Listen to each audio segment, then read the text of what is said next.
Good morning, welcome back to my channel. सबको happy Navratri. तो मेरे को मैसेज आया था, उन्होंने पूछा था कई लोगों ने कि दी फास्ट की डाइट शेयर करो। तो गाइस फास्ट की जैसे आप लोग पूरे फास्ट रखने वाले हैं तो बस इस चीज़ का ध्यान रखो।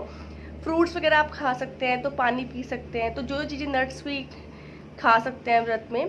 तो बस आपको ध्यान ही रखना है एक मेन जो बाकी तो जो जो आप खा सकते हैं अपने हिसाब से, क्योंकि हर कोई अलग तरह से व्रत रखता है। कोई कैसे रखता है कि खाली फ्रूट्स खाता है, या कोई होता है आलू खाता है ना शाम के टाइम, कोई कुट्टू खाता है। तो ये आपकी अपनी, अगर आप पूरे 9 व्रत रख रहे हैं तो आप रखिए, पर कोई बात नहीं, 9 डेज का व्रत रखिए, कोई दिक्कत नहीं। उसके बाद फिर से प्रॉपर डाइट फॉलो कर सकते हैं, थोड़ा सा गैप आएगा बट इट्स फाइन।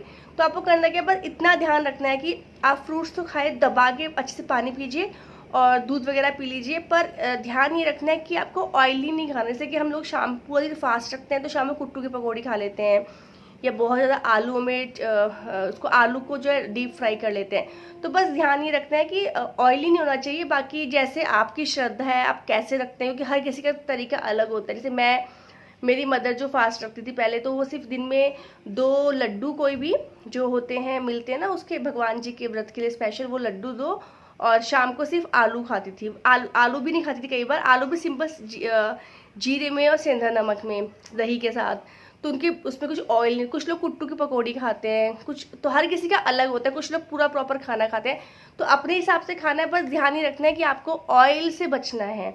और गाइज ऑयल भी, जैसे मैं आपको बोलूँगी, आप रिफाइंड ऑयल अगर यूज़ करते हैं तो उसको स्टॉप कर दीजिए। रिफाइंड ऑयल बिल्कुल भी अच्छा नहीं होता। पराठे वराठे पूरी वूरी के लिए कभी बनाते तो खा सकते हैं, पर रेगुलर जो सब्जी में जो छोंकते हैं ना, उसको अवॉइड करो। आपको इससे भी पिगमेंटेशन में इंप्रूवमेंट लगेगी। तो जो आप बेसिकली, जैसे हम लोग देसी घी यूज़ करते हैं या फिर हम लोग सरसों का तेल यूज़ करते हैं, तो रिफाइंड तो आज की डेट में खाना बिल्कुल स्टॉप ही कर दो। बस इसलिए यूज़ करो कभी पूरी पूरी के लिए बस। तो मैं कहूँगी आप अच्छे तेल में भी खाना बनाएंगे, उसका ही बहुत इंपैक्ट आता है बॉडी में। तो कोशिश कीजिए। आप मस्टर्ड ऑयल आता है, कुछ लोगों को उसमें स्मेल लगती है, जो लोग बचपन से वो खाते हैं रिफाइंड में सब्जी छुकी हुई, तो उनको स्मेल लगती है। पर ऐसा कुछ नहीं है। अगर आप उसको खटाते हैं ना, अगर आप कभी आपने यूज़ नहीं किया तो आप यूज़ करिए। तो मस्टर्ड ऑयल आता है, उसको तेल को डालो कढ़ाई में, जब उसमें धुआं निकलने लगे तब उसमें जीरा डालो, तो आपको बिल्कुल भी स्मेल नहीं आएगी।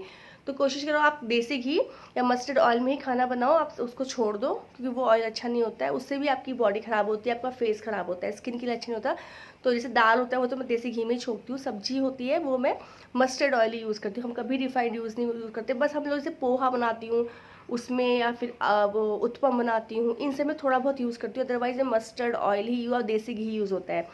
तो बस आपको ध्यान के रखना है, आपको जो है ऑयली फूड से बचना है। बाकी व्रत रखिए, भगवान का नाम लीजिए, पानी पीजिए। सो बस इतना ही बताना था। और 9 दिन के 9 डेज जब आपके 9 दिन भगवान जी के 9 दिन हो जाएंगे, इसके बाद फिर से प्रॉपर डाइट पे आ जाइए, ठीक है। So thank you so much for watching, bye bye.